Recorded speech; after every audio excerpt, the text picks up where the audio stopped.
Olá, turma, tudo bem com vocês? Nessa aula 1 de gestão financeira, nós falaremos sobre o triângulo de finanças e o papel do administrador financeiro. Então, pessoal, o que são finanças, né?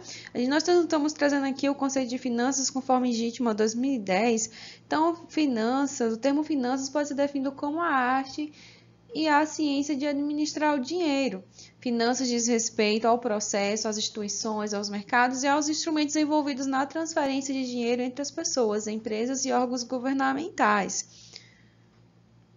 Os princípios de finanças são úteis para responder a questões como as relacionadas a decisões de investimento, decisões de financiamento e administração de capital de giro. Então, dentro dessas decisões de investimento, nós vamos começar a falar aqui dos indicadores, tá? Indicadores de liquidez, indicadores de endividamento, assim como nas decisões de financiamento, um banco ou uma instituição financeira que vai estar ali aplicando, né, disponibilizando um recurso, ele vai verificar algumas informações financeiras que a empresa irá apresentar. Tá? Então, nós vamos começar a ver cada um deles, a parte de administração de capital de giro.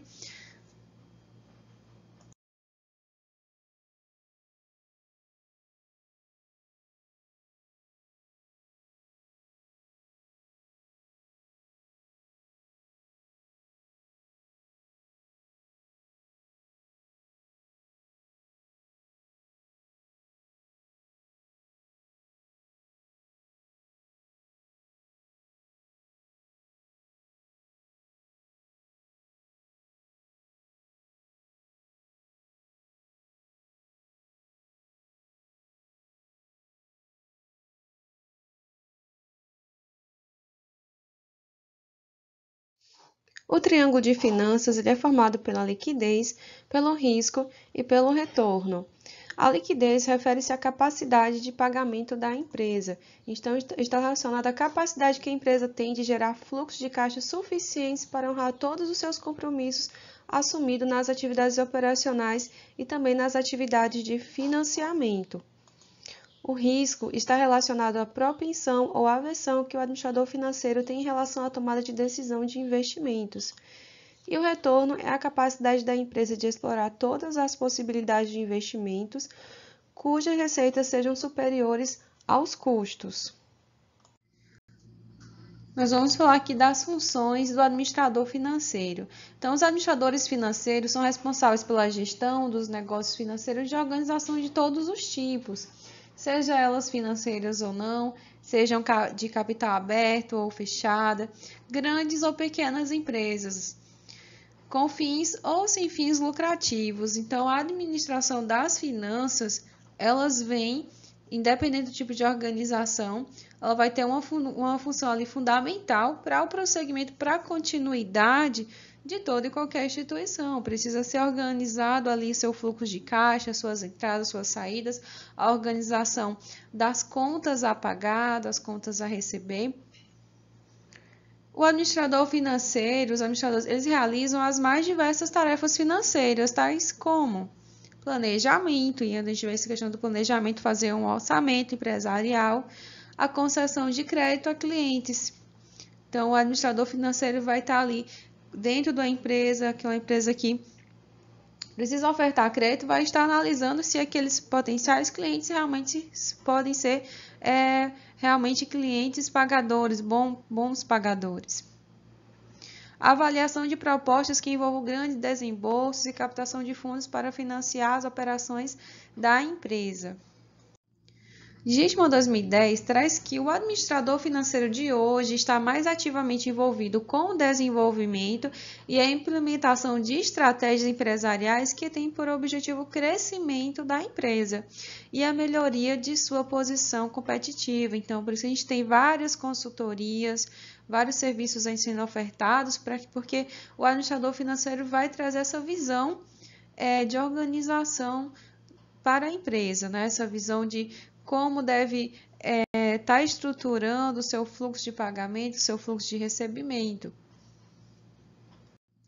Objetivos do administrador financeiro. Entre os objetivos do administrador financeiro, nós temos a maximização de lucros, que é um dos objetivos, principais do administrador financeiro: maximizar o valor da empresa mediante a seleção de investimentos que agreguem valor, tomando decisões financeiras consistentes e gerenciando as relações liquidez, risco e retorno. Essas relações de liquidez pode ser conseguida a partir da administração do fluxo de entrada, desse prazo de recebimento e de pagamento. O risco e retorno, ele vem como um dos grandes desafios aí do administrador financeiro, que é encontrar esse equilíbrio entre o risco e o retorno. Quanto vale a pena estar investindo em determinado produto, por exemplo, determinado investimento em mercadorias daquele estoque, e qual o retorno, né? Que retorno isso vai trazer para a empresa? Esse equilíbrio de investimentos, de onde aplicar recurso, que risco ele tem, que retorno traz, é o desafio constante do administrador financeiro. Maximizar a riqueza do acionista. Quando falamos da riqueza do acionista, é porque os acionistas eles só vão investir onde eles veem que tem um bom administrador financeiro. Então, o acionista ele está observando os administradores financeiros das grandes corporações, qual a atitude que ele tem, qual o comportamento que ele tem, qual o perfil. Então, vale a pena ali, vou comprar uma ação de determinada empresa, vou investir em determinada empresa, mas será que ela vai ter ali boas escolhas que vão trazer realmente lucros, né? Então, não é à toa que quando a gente fala aí da Magalu, a Magazine Luiza vem crescendo de forma absurda. Nós temos aí à frente a Maria Helena Trajano, mas ali ela tem um administrador financeiro muito forte, que é o CEO da empresa, que está representando, traz grande confiança no mercado. Então, querem saber a índole do cara, analisam a postura dele, a confiança que ele transmite. Tudo isso o acionista vai observar para ver se vale a pena realmente eu investir meu dinheiro nessa empresa, porque ele tem ali à frente dessa empresa um grande administrador financeiro. Preservar a riqueza dos stakeholders. Então, os stakeholders, nós temos aí a comunidade empresarial em geral, a comunidade financeira, as comunidades, os clientes, os fornecedores.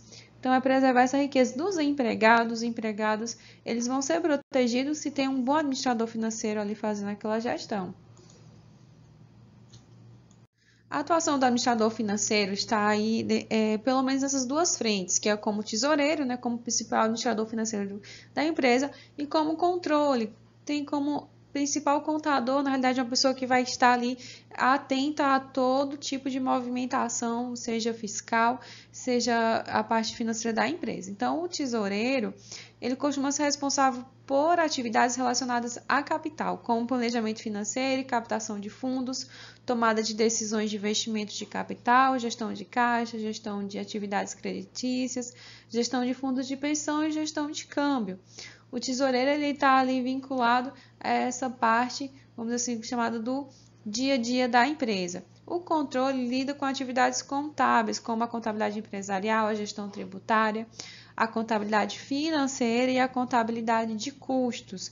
Então, o controle está nessa parte ali de dar o suporte para que ocorra um bom planejamento tributário, para que essa parte da contabilidade financeira não venha a ocorrer erros, para que não venha a ocorrer multas. E a contabilidade de custo, a gestão dos custos da empresa.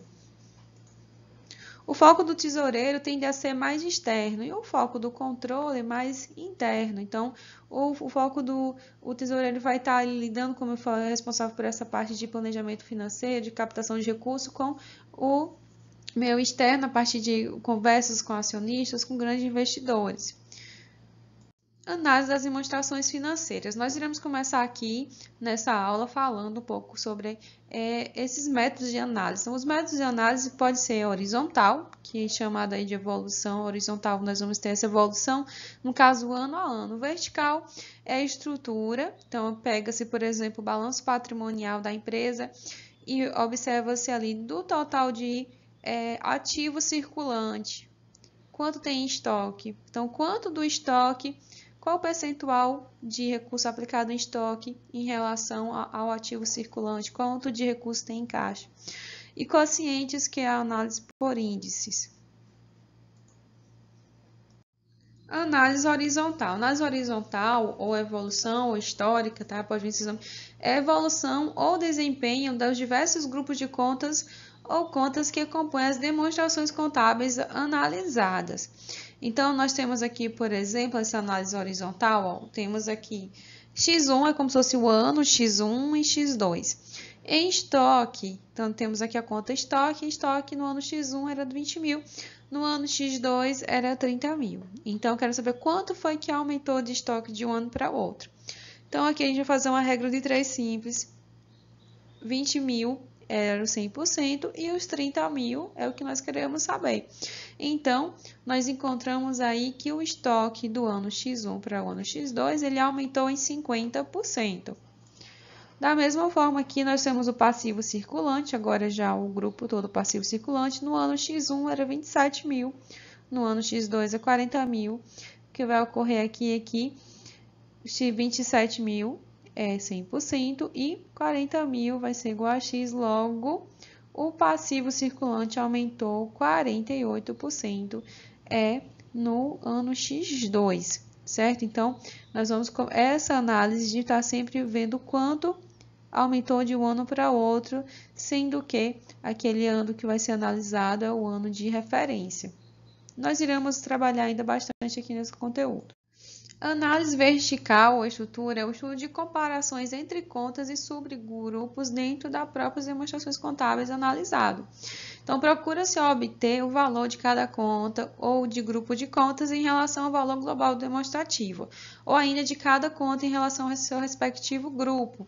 Então, por exemplo, aqui em X2, o caixa era no valor de 15 mil e o ativo circulante 63 mil. Qual é a análise vertical? Ela vai analisar, aí no caso, qual é o percentual, né, de valor de caixa, qual o percentual de caixa que representa aí dentro do ativo circulante. Então, o ativo circulante ele é a referência, ele é o 100%. E caixa é um dos elementos, né, uma das contas do ativo circulante, quanto que é a representação de dinheiro em caixa. 15 mil. Então, 15 mil é X, de forma que nós encontramos que é 23,8%. Então, o caixa representa 23,8% do ativo circulante. Então, vai ser essa análise dentro da própria demonstração. Quanto é que representa caixa, quanto dentro do ativo circulante tem a representatividade de estoque. De repente, será que a empresa está com muito dinheiro em estoque, muito recurso aplicado em estoque, falta dinheiro em caixa, o que impossibilita ela de pagar suas contas, certo? Então, essa análise é para estar verificando de que forma esse recurso está sendo aplicado, ou como está ocorrendo essa gestão, para que também venha evitar aí na frente uma falta de recurso de capital de giro dentro da empresa. Na situação aqui do passivo circulante e passivo total. Então, a gente já tem aqui o passivo total, ele é o grupo maior, que é passivo circulante e não circulante. Então, a análise aqui vai ser qual o percentual de passivo circulante dentro daquele passivo total, das suas dívidas totais. Então, nós temos que o passivo total é 108 mil, né? Temos aqui na tabela, ele vai ser o nosso 100%. E o passivo circulante, que é 40 mil, vai ser o nosso X, de forma que o passivo circulante representa 37% do passivo total. Então, isso está significando o quê? Que os outros aí, no caso, 63% está no longo prazo, né? No passivo não circulante. Então, são dívidas que estão no longo prazo. Isso significa que é uma coisa boa, a empresa não vai se aperrear em ter que pagar contas logo. Quando o passivo circulante está maior do que o passivo não circulante, então a empresa aí tem que ter bastante recurso, né, no recurso corrente para estar pagando. Então, está representando que a empresa está comprando mais a prazo, né, no longo prazo, e de que forma essas dívidas do curto prazo estão sendo geridas de uma melhor forma. Essa é uma das interpretações. Tem que ser analisado vários elementos para que também chegue-se a uma conclusão final de como aquela empresa está gerindo seus recursos. A análise por quocientes e índices, ela traz a comparação entre dois valores patrimoniais dividido um pelo outro. Então, análise por índices. A gente vai trabalhar e vão ser pelo menos mais umas 4, 5 ou 6 aulas falando cada um dos indicadores de liquidez, de endividamento, rentabilidade, certo? Então, aqui apenas o conceito geral